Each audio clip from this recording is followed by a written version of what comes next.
How you doing, man? What's going on? I'm here. I'm excited to be here, and just it's an easy Sunday, which is always great.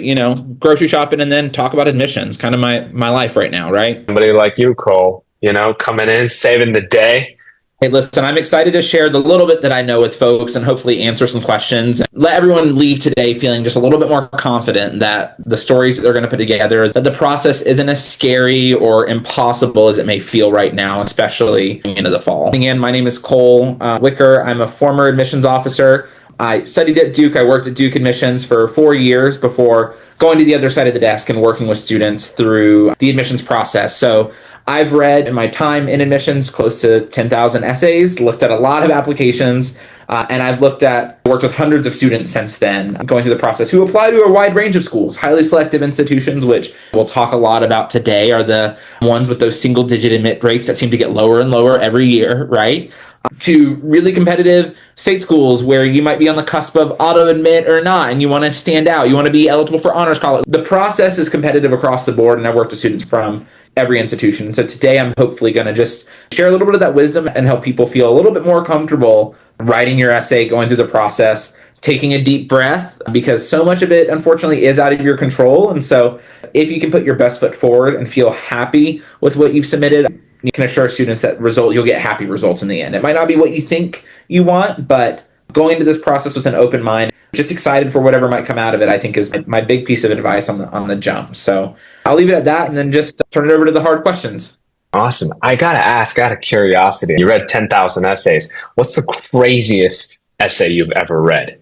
So I had this quote when I would go recruit, and I stand by it, is that craziest or most memorable. Students are always asking me, how do I write a memorable essay?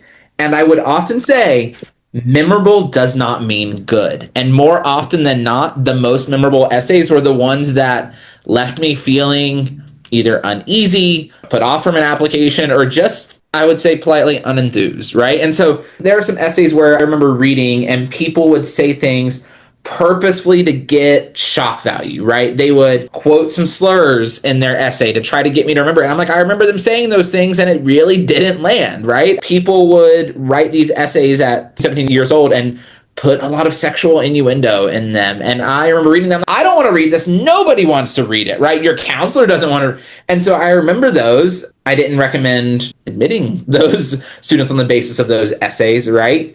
And certainly there are some that are memorable because they talk about really hard things and they're beautifully written, or I read something that feels like poetry, but those are more common than I think students realize. An essay that just reads well because it reads in a student's voice. So the craziest thing are the ones that do the things that they should know better. And here I am today. Some of those essays I think were from my first year in admissions 8 years ago.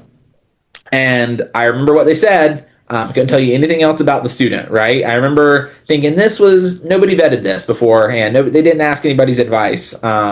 So I would say that's probably the most memorable. Don't write your essays full of sexual innuendo. Don't quote slurs just to try to get my attention. You probably don't need to say every curse word in the book, right? I don't have a problem with people cursing. I just don't think it's going to land well in an essay. And I remember when people do it, but it doesn't always work out. Totally fair. It must be crazy when you come across one of these essays that's just banging out the craziest things ever. Oh my God. Yes. That's Yes. insane. Yes, very much so. So you mentioned essays that read well. What's an example of an essay that reads well, or one of the essays that you've read that are like, oh my God, this is brilliant? Absolutely. So when I'm reading an essay, I'm getting your application as context. And what's important in that is your application tells a big story of who you are. It doesn't tell everything, but usually when pieces flow together, when the way that teachers describe a student, something you don't know, right, fits in your narrative, fits in the way that you're right, I'm getting a picture of a student. And so an essay that reads well to me is one where it adds to my understanding of the student. It doesn't sit in contradiction. So if you tell me you love learning and you love the idea of a liberal arts education, right? Duke's a liberal arts institution. You wanted to take every course in the book, and your recommendation letters are, say, from two science teachers, and all of your courses are AP Science or maybe AP Math, and it's clear you never took an art class. Again, that curriculum is not a problem, but you telling me your love of liberal arts is not in alignment with what you've done, right? And I think that's important to highlight early on. is you don't need to reinvent yourself for any particular. The schools, again, when you read so many, I can see through the sort of air or illusion some students feel like they have to put on with their essay. That often comes up in terms of you've used the thesaurus a little too much. There are too many SAT words. It doesn't sound like a 16, 17-year-old wrote it. Sometimes students will say, well, that's just how I talk. And I'm like, I've talked to you a lot and you don't sound like that. So So an essay that reads well is one that reads like you wrote it, and the things that you've done in your application and the way that you're talking about yourself make sense. You tell me that you're a team player, right? And you're talking about what it's like being a leader. And I look at your resume and you were captain of this and you were voted MVP on the soccer team. The story's making sense. You tell me you're a team player and all of your activities are one-on-one activities that require you to sit in the dark corner of your room. Again, not a problem with those activities. The story you're telling of yourself doesn't sit in alignment with what you're doing, right? And so reading well and making sense is where the context all fits together. Totally fair. Going back to the more than 10,000 essays that you read, you're basically seeing, I'd imagine you're seeing some of the more personal parts of so many of these students that are aspiring for these top universities or for Duke. What does that feel like? Also, out of curiosity. It's humbling in a lot of ways because, again, I remember my essay and I look back and I'm like, comparison is a thief of joy. It's not hard to read so many essays and be like, man, especially students today, when the stakes get higher, are doing amazing things, right? So it's still humbling. It's also really special because so often students are writing things that many people don't know about in their life, right? It might be their perspective on a hardship that they haven't opened up fully to their friends, to their family about. So I'm getting a glimpse into a student's life that they haven't shared or they might not have shared with a lot of people. And so I think one thing to keep in mind is that the admissions officers are doing this work because we like it, right? There's something that they enjoy. And they are excited and grateful to be reading a part of your story, right? And I think that's really important. It's why in years where it's overwhelming and you have 1,000 more essays and you have to just read for 12, 14 hours a day, you're just going. At the end of the day, part of what keeps the momentum is that it's a treat, honestly. And I know that sounds kind of fluffy and nice, but that is something that myself and my peers that I worked with alongside admissions would always reflect at the end of the year. You're attached to these students at the end of it because they've opened up a part of themselves to you and you take that seriously. Yeah. Part of the reason why I love working with you so much is because, one, you're passionate about it and I can tell that you care. And then the other thing is, yes, you care and you want these students to succeed and you've been through the admissions process, but also you're practical and you want to give them the right advice and that sort of thing. And I think that's so great to see. I think philosophy in the process is, and I do think for many admissions officers who even still work with institutions, at their core, they like to approach it. They want to be helpful. That's always hard when there are regulations or institutional priorities people aren't able to talk about, right? There's so much mystery in this process, but knowing that more often than not, we do want to help. Today, I'm seeing some questions come through. Keep pushing the hard ones. I think that's great. This should be helpful, right? They're shouldn't feel like you're wasting your time in this process either. Totally. Let's go through some of these Q&As and see what... we got one. What is the best essay strategy? So I'm going to guess with this question, the student was asking, how do I plan this process? Or if there even is a plan that you can tackle as you go about the college application process, specifically with essays. Absolutely. So whenever people ask me best things, I often start by first saying, what would be the worst way to approach it? Because I think there are many bests for particular students. I know some students who can write a beautifully flowy, polished essay by draft number 2 or 3, rarely draft number 1. I know some students who need 8, 10, 12 revisions to get an essay that they're happy with. So it's not so much that there's a magic number of revisions. What doesn't work is waiting until the last minute. And this, regardless how successful students have been writing essays in high school, you wait until the week before to write your supplemental essays, or forbid that you wait until the night before to start any of these, your essay is not going to flow. It's not going to work. It's not going to sell yourself. And so the strategy that I always recommend is give yourself time. Writing is an iterative process. And I know when you have 4 or 5, maybe even more AP courses, and you're used to cramming that reading response in the night before, it can feel like you can write well enough to get an A in school, so I'm sure you feel like you can write this essay quickly.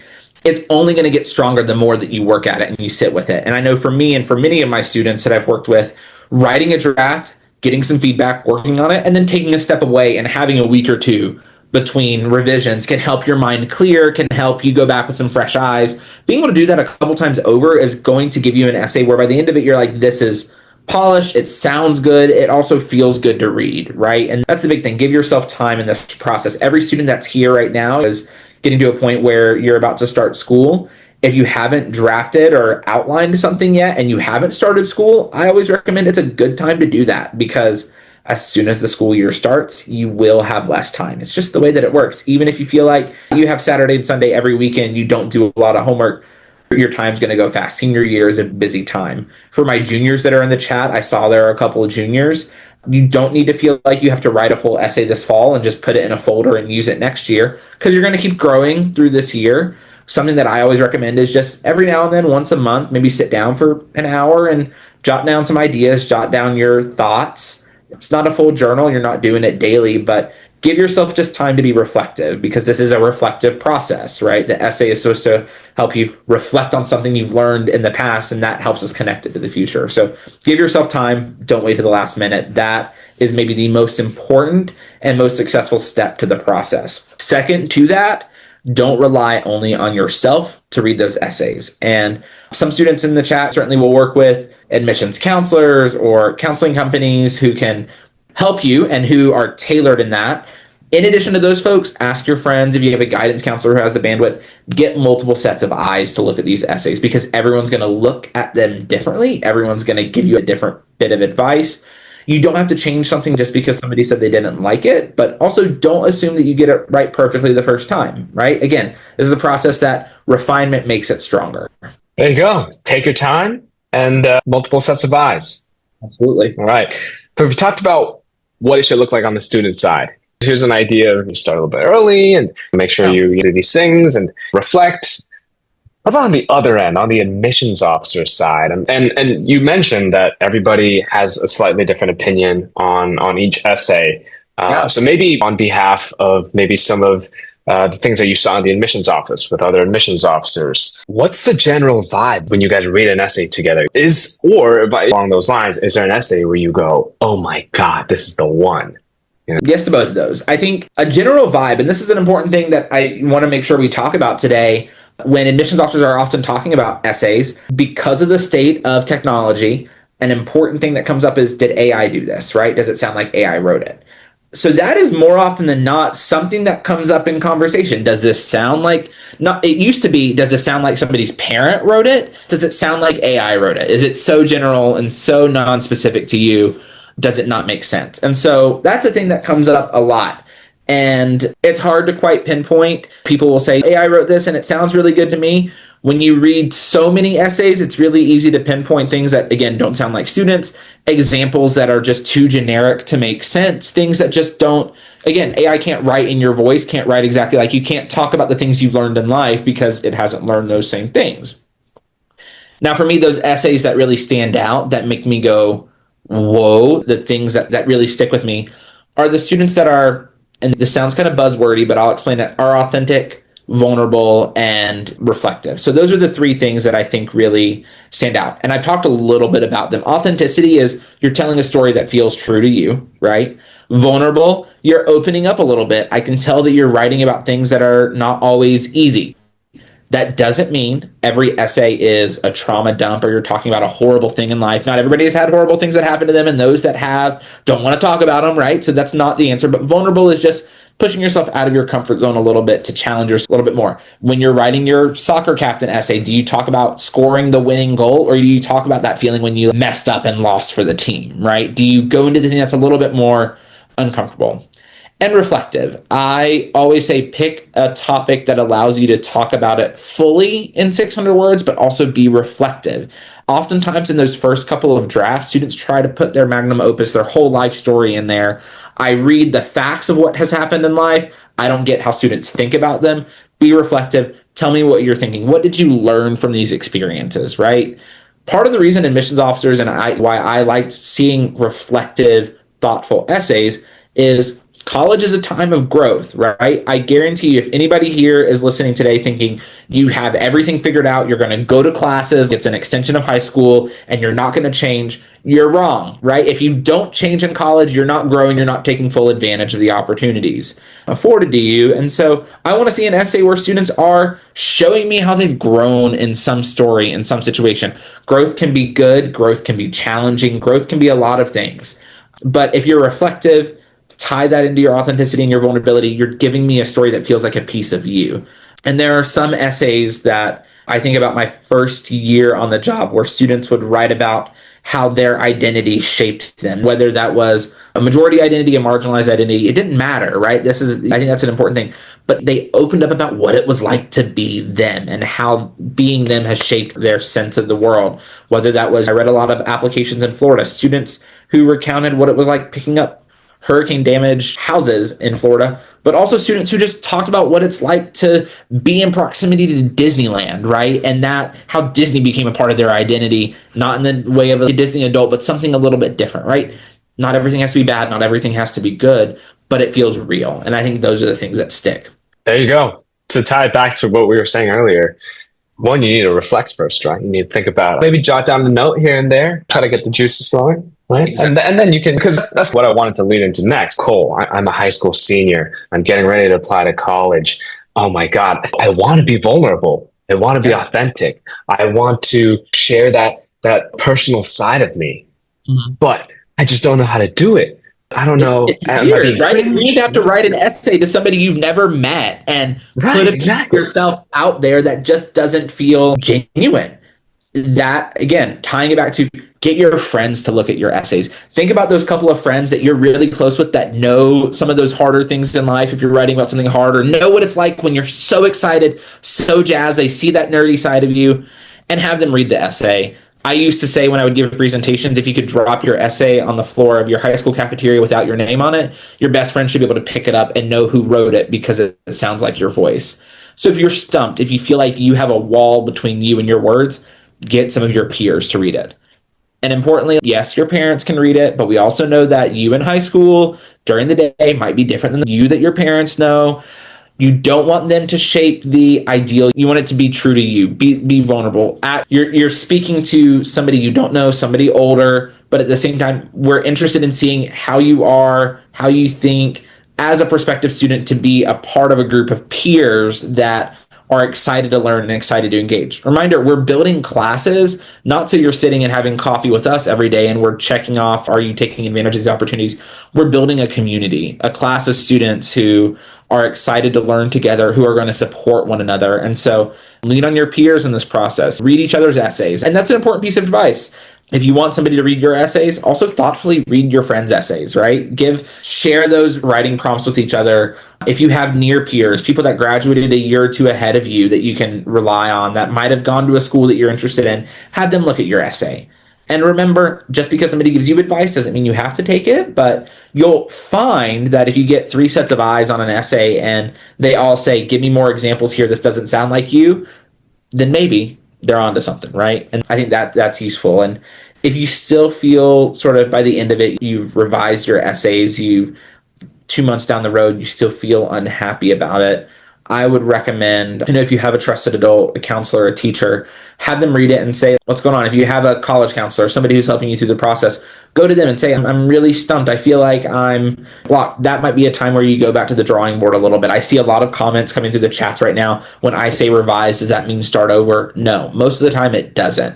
But if you are struggling with a certain topic, it's okay to write a couple of different versions of a story to get it right. I know that sounds like a lot more work, and that's part of the reason why support systems can help us get it right with less work, but depending on who you have around you, that it might take a little bit more time, and that's okay. At the end of the day, I think what's really important in that vulnerability, in that reflection, is if you submit an essay that you're proud of, being proud of an essay can mean different things for different students. If you feel like it's honest, it's reflective on you, if you feel like you've put a piece of yourself in that essay, and somebody might read it and think that it doesn't sound like you, but you know what, you read it and you feel yourself in that essay, being proud of that is a surefire way to ensure that you've put a piece of yourself in that essay. And when I read it, I'm getting that sense too. And that just comes again with time, energy, and vulnerability. Right. It comes to the paper. And The thing that you said about your friends, I totally agree. I think that's brilliant. Your friends sometimes know you better than yourself. They see things to you that might be in your blind spot. And I think, going off on a little tangent here, that's even applicable beyond college applications. Yeah. Sometimes your friends will tell you, "Oh, you're like this. You're like XYZ. I think you're very interesting when you do this or when you talk about this." You start to learn things about yourself, and it's like this brilliant process that unfolds, and you feel a little closer to your friends too. So it's like a whole double whammy. And yes, you're totally right. I think this essay process, it's really a lot to do with volume. How much are you writing? How much are you thinking about it? Again, don't start the day before the deadline. So you mentioned the revisions. Let's talk about that coming through in the comments and the Q&A. How do we feel about revisions? And I say this both from personal experience as I was in high school and with students that I've worked with and for in the process. Especially for students applying to highly selective institutions, you're doing well in high school, you're used to getting those A's, words are your babies, and you assume your first, maybe your second draft is a perfect slice of cake, right? It looks great, it sounds great. Not to humble anybody, I had to do it to myself. It's always going to need a little bit more work, right? It's always going to take a little bit more time. And revisions are different things. Early revisions, whenever I get feedback for students on their essays, my first couple rounds of comments and encouraging them to do revisions is often not line editing. When we talk revisions, we're not talking about just getting grammar right. I know most people here can write well and write grammatically correct sentences, but it doesn't mean it flows like a story. It doesn't mean it feels authentic. It doesn't mean it's giving me the information that I want to get, right? And so early revisions are really helpful in getting the story sort of right. Later revisions are good for polishing the essays. And so you'll find down the road, maybe on draft 3, the changes are not as substantive as earlier drafts. That's totally fine. That's normal. It also means that draft number 2 doesn't have to be an entire rewrite. I guarantee you 9 times out of 10, when I read a student's essay, I'm not telling them to start over. I'm saying, this is really a great start. I need more details. I need you to show me more, tell me less. You'll hear admissions officers, you hear anybody giving advice say that a lot. Show, don't tell. Right? Tell us examples. Give us an example of a story. Don't just tell us what happened, right? Use a little bit of that expository writing skills. Bring the paper alive. That's usually the first bit of advice I give on an essay, because it just feels odd when we're talking about ourselves. To really put ourselves in the story means we have to make those examples feel lively. One thing that often comes up in early revisions is hook. How do you get hook right?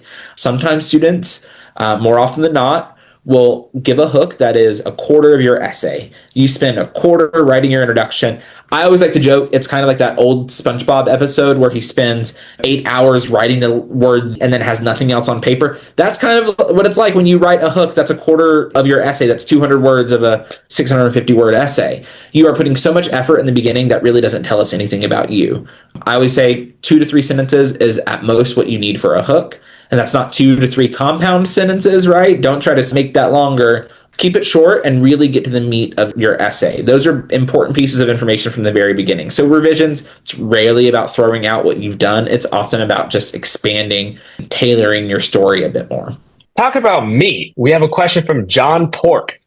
This is a good question here.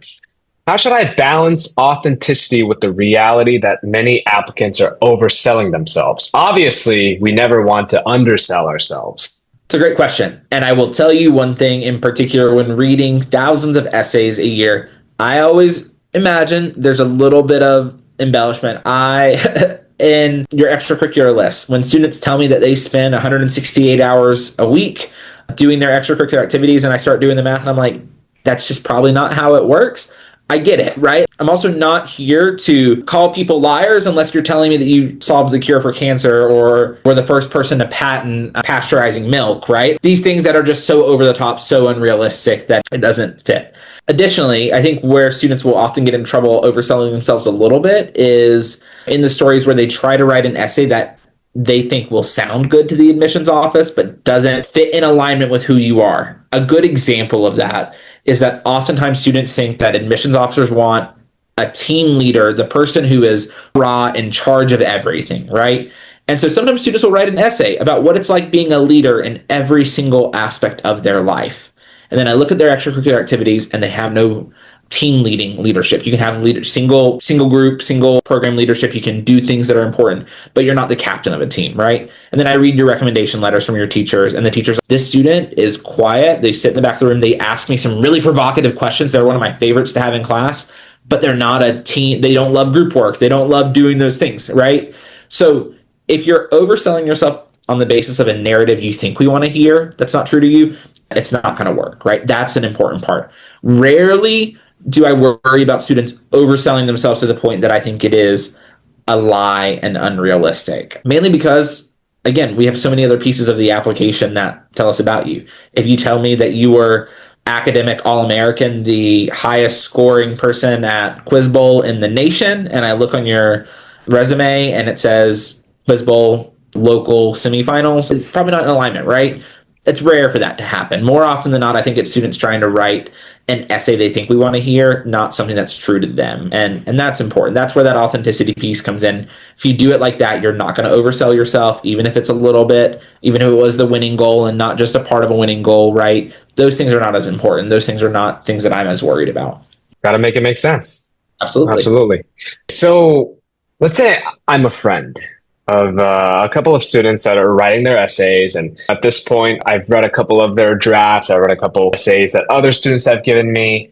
And a lot of them sound very similar.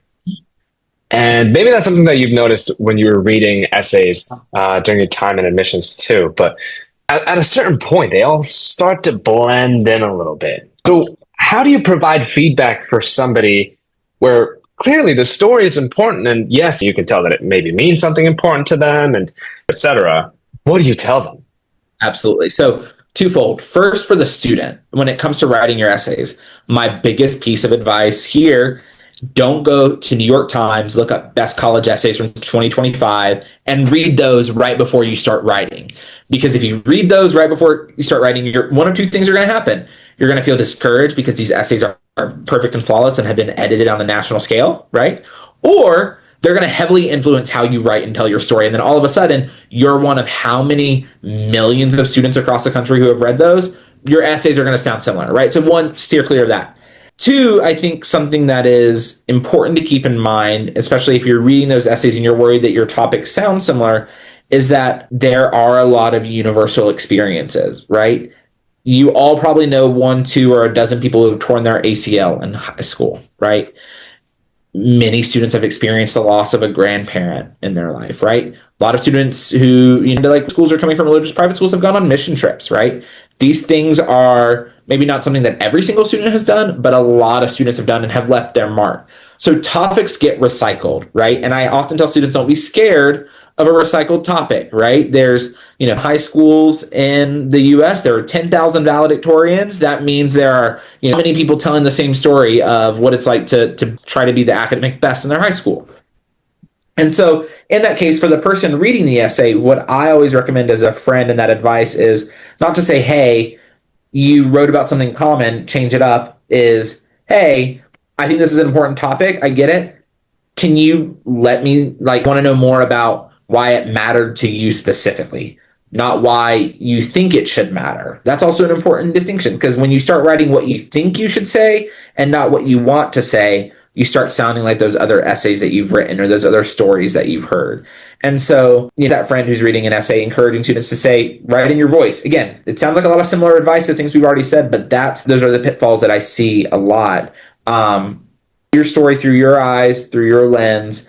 Don't be swayed to write these essays that you've seen. It's okay to read other essays. I recommend don't read them right before you start writing yourself, because that will certainly influence you.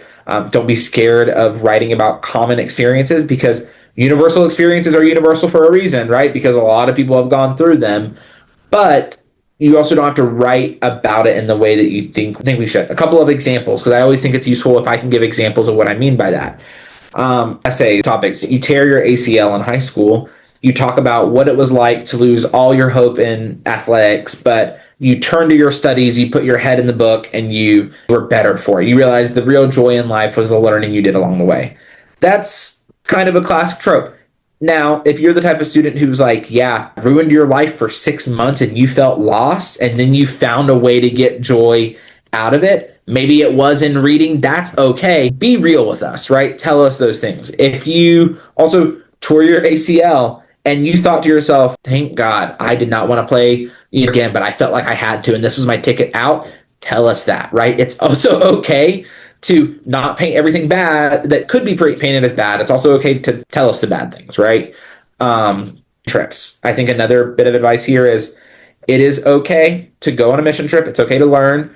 What I recommend not saying is that you going to a country for a week changed your life and to a fundamental point that you can. I think this is where it goes to speaking too big. Going on this mission trip changed your life, and now you spend every minute of every day living in service to others. But again, I also know you go out with your friends on the weekend, right? Don't try to oversell us there, right? Be honest. Say it was really important. It was impactful, and here are the reasons it was impactful. Everything is world ending, right? So you're clear from that. I think that's also important too.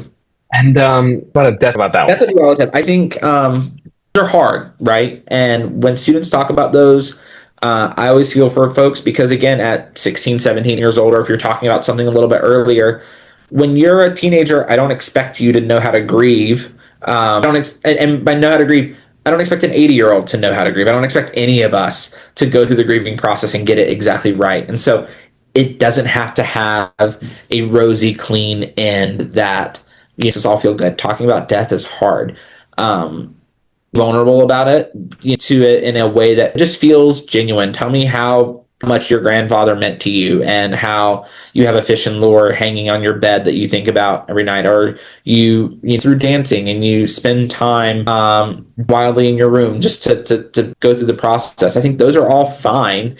I don't need to hear when it comes to like death of a relative is you saying like the moment was bad and here are all the things that are really good, and I bottled that grief and I moved past it really quickly, right? Sometimes I think students want to do that. On the topic of a grandparent essay or family essay, but particularly grandparents, sometimes students, when they talk about those hard things, they want to tell me why their grandfather, their mother, father, whoever was really an awesome person. And I believe you when you say they're awesome. Give me one or two sentences about how awesome they are.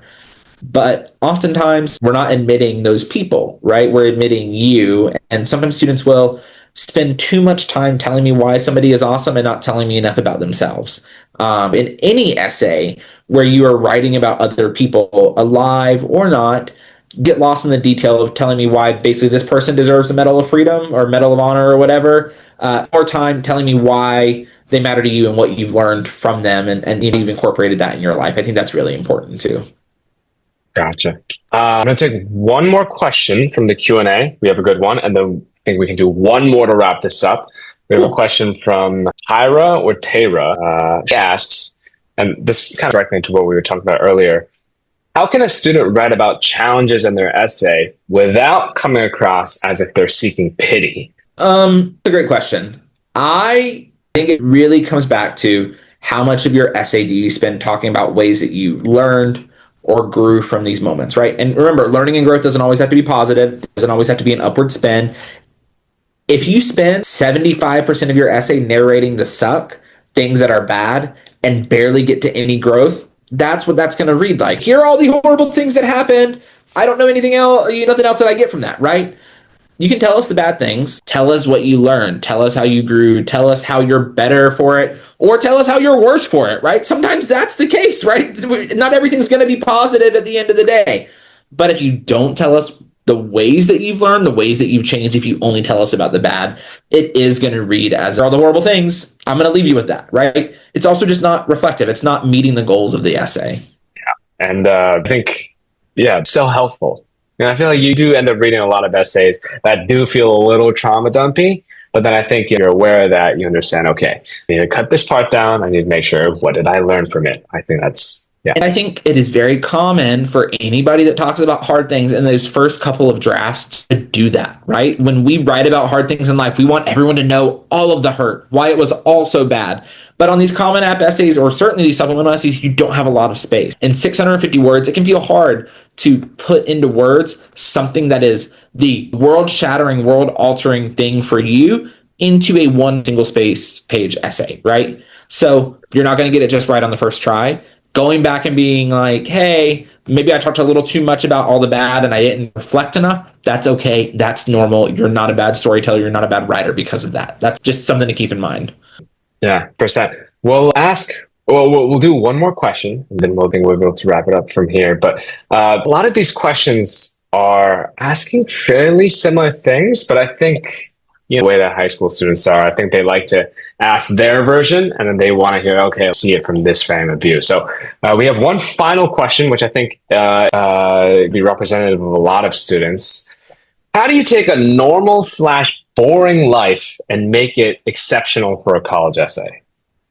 So I think that's great. And I can talk about a couple of things to keep in mind in this. To say that boring, most students applying to college are going to have a boring life to talk about, or how you might describe boring. That's true, right? Like the university, like universal experience, and you're playing sports, you're in clubs, you're getting good grades, right? Not everyone is going to have really hard, really difficult things in life. Not everyone's going to have big international level wins, right? At the end of the day, most of us are high school students doing things that are cool in the context of their life. So that is very common. And why I don't like stress that you need to pick a unique essay topic is that there are common essay topics like we just talked about that get told over and over. And I still like those essays. I still like reading those stories. I still feel like I'm getting to know students individually because they're being true themselves and telling us a piece of their story. And so one, with these essays, don't worry too much about being boring because you picked something else or that you feel like your experience is too common, because it probably is, right? Okay, when schools are getting 50, 60, 70, upwards of 100,000 applications to their institutions, things are going to be recycled, right? Things are going to sound similar. This goes into a broader thing that I saw come through the chat is like, how important are essays? Essays are a part of the story. They are the part of your application you get the most control over, but it's also in context of everything else. And so if you're leaving today and wondering, is this essay boring or does it round out my story that my application is trying to tell? I think you'll often find that you move away from thinking it's boring and move more into, this is a piece of the context that helps the puzzle of me make sense to an admissions officer. And I think that's something really powerful and really assuring in that. So don't worry about being boring. Only time that I think essay is really boring is if I feel like I didn't learn anything about you. If I felt like, again, AI wrote it, I saw something come to the chat, what if AI checker say that you wrote this? If you don't use AI in the process, you probably don't need an AI checker, right? I'm not saying that student who said that did. Don't rely on AI to write it. Don't rely on Grammarly or spell check to get it exactly right. Because like this is also going to trigger an AI. It doesn't sound like you because it's trying to write or edit in a very particular style, right? So be mindful of that. Try to steer clear of using those tools, even though I know it can be helpful to rely on more general market tools to make that happen. There are some software out there that specifically gear themselves towards AI college admissions editing, and they will often tell you too, this is a helpful tool. Get other sets of eyes on it, right? Don't just rely on technology to do that work. As long as you don't do that, as long as you give us specific pieces of information, I promise even a common topic doesn't have to be boring. Even a normal life, and I hate to use the word normal, but kind of the context of this question, can still be interesting and is interesting. So that's where I'll leave it on that. Awesome. I went into student mode, bits of talk, and man, if I was a student applying to college right now, I'd feel so comforted. Have this very presence. It feels like everything's going to be all right. I can guarantee for all the students that are here, everything will be all right because colleges are going to admit you, you're going to go somewhere, and you're going to love it. Remember, what you think you want right now might not be what's best down the road. That's also okay. Not every school is a perfect fit. That's also okay, right? Go through this process, be prepared to learn, be prepared to grow, and know that 4 years of college is about learning and growing too. And so this is just kind of jumpstart to that experience. So I appreciate the chance to be here, appreciate the chance to support students and hopefully make this process a little less scary overall. There you go. Thank you so much, Cole. Final thoughts. How are you feeling? Final thoughts. I think more than anything, everything's going to be all right. It's also scary when admissions rates are getting lower. Part of the reason admissions rates are getting lower Not actually because there are more students applying to colleges. Students are applying to more colleges overall. People are feeling the need to throw 30 applications to the wind. My big piece of advice, things to keep in mind, only apply to colleges you'd want to go to. Don't just apply to the U.S. News and World Report top 20 schools because U.S. News says those are the best, because I guarantee you if you were to pick 2 schools from that list, they're going to be different enough. You might make sense at one of those top 20 schools. You might not make sense at the other, right? Look at the opportunities that are afforded to you in schools outside of those rankings. See what resources you can get. Don't just limit yourself because it feels like those are the only options. And I think that's really important because as we see acceptance rates go down, as we get to single digits, it feels a little impossible, right? That's a universal feeling that this is getting so hard. Take a deep breath, apply to those schools that you want to apply to, put yourself in those essays, and get started early. I think if you do all of that, it would be impossible to end up at a school you don't like and that you don't get something out of. You are going to find friends. You are going to take advantage of resources at these places. You spend the time now putting yourself into an essay. So again, they admit a student that they think would fit at their schools. And 2, you're applying to schools that have the resources that you want to go. If you apply to a good example of that, if you apply to a top 20 school that doesn't offer marine biology as your major, but you tell yourself you want to do marine biology, it's probably not a good fit, right? Don't apply to the schools that are not the right fit. Time getting that part of the process down. If you can't, contact the admissions office, have Zoom meetings with current students where you can. They have resources available to help you get to know these schools. So that's a wonderful thing about this day and age is there are so many online opportunities to get to know institutions. Fit should be your big priority now. Just what some list says are the absolute best. There you go, brilliant. Everybody had a lovely time out with me and Cole on this lovely Sunday afternoon. It's a pleasure having a conversation with you, Cole. I appreciate it. We'll be in touch. So good luck to everyone out there. You all are going to do well. So take a deep breath. Going to work out. There you go. Listen to Cole. All right. Take care, y'all. All right. Thank you, Cole. Thank you, everybody. All right. Have a good rest of your afternoon.